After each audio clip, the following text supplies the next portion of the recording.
kelompok 8. Sebelum kami menyampaikan apa yang ingin kami sampaikan, perkenalkan diri kami terlebih dahulu. Perkenalkan, nama saya Agrapana Saifamadi dan rekan saya. Nama saya Naswata Nurdinasi. Nama saya Dina Nurdiana. Nama saya Gasol Gasu.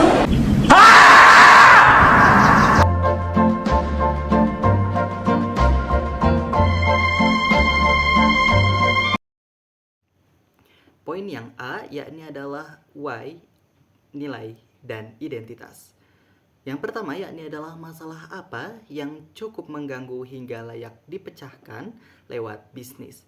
Nah, teman-teman sekalian, yakni adalah kemacetan kota besar seperti Jakarta, Bandung, dan lain sebagainya. Dan juga kebutuhan layaknya layanan ojek yang lebih terkoordinir. Nah, poin yang kedua yakni adalah jika bisnis sukses, nilai apa yang tidak boleh dikompromikan dan mengapa? Nah, yang tidak boleh yakni adalah pemberdayaan mitra. Itu tidak boleh dikompromikan, oke? Karena menjadi inti model dari bisnis Gojek tersebut dan juga keberlanjutan dari ekosistemnya. Dan poin yang ketiga yakni adalah mengapa indikator kemajuan yang ingin dilihat dalam 6 bulan ke depan. Nah, indikator kemajuan yang bisa berupa peningkatan jumlah mitra yang aktif, waktu tunggu pengguna yang lebih singkat, dan serta peningkatan kepuasan pelanggan dan mitra terhadap sistem dari Gojek tersebut. Pertanyaan yang keempat, momen ketika owner tetap bergerak meski tidak ada hadiah eksternal. Pada awal berdirinya, Gojek hanya menjadi call center dengan 20 orang pengemudi.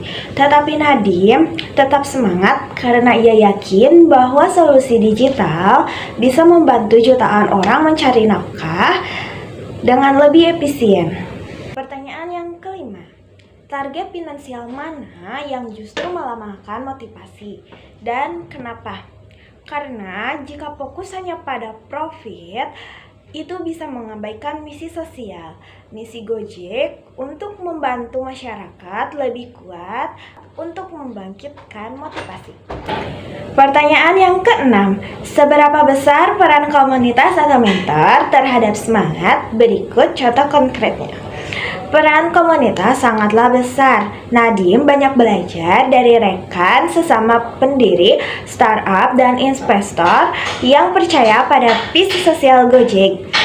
Selain itu, dukungan dari para mitra dan pengguna juga jadi pengingat nyata bahwa misinya benar-benar berguna.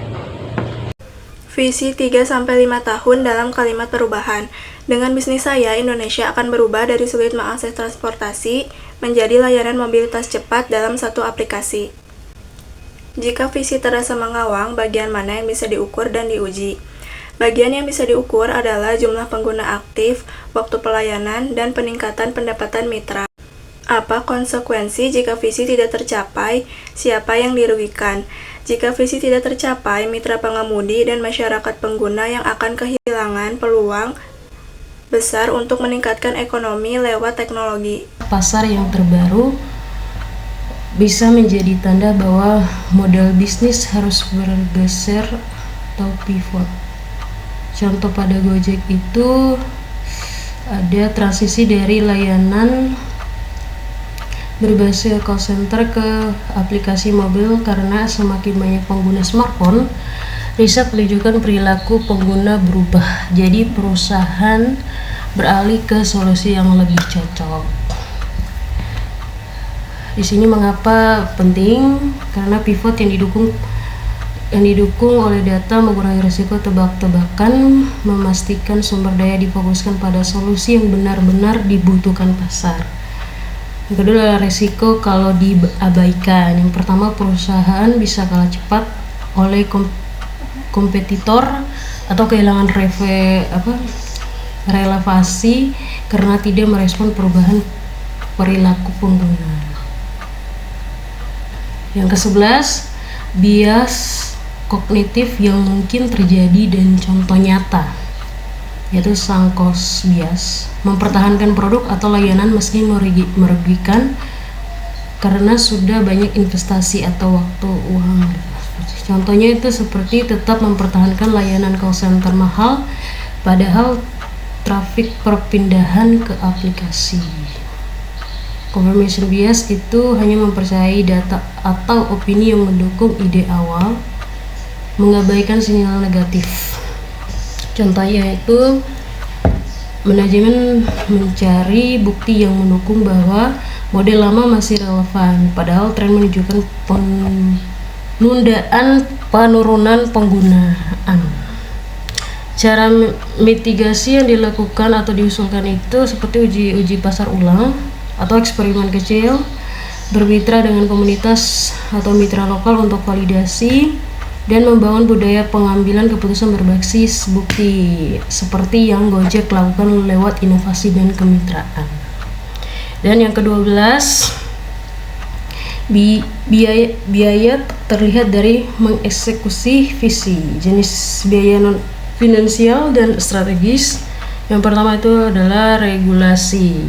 Regulasi ini adalah waktu dan sumber daya untuk urus izin, kepatuhan, atau menghadapi perubahan aturan. Yang ketiga, talenta berkualitas, itu seperti sulit dan mahal merekrut dan mempertahankan SDM yang mampu menjalankan visi atau product engineering. Dan yang ketiga, persaingan perlu investasi terus-menerus untuk paksa diferensiasi dan menjaga pangan pasar. Yang kedua, yang terakhir, pertumbuhan terlalu cepat.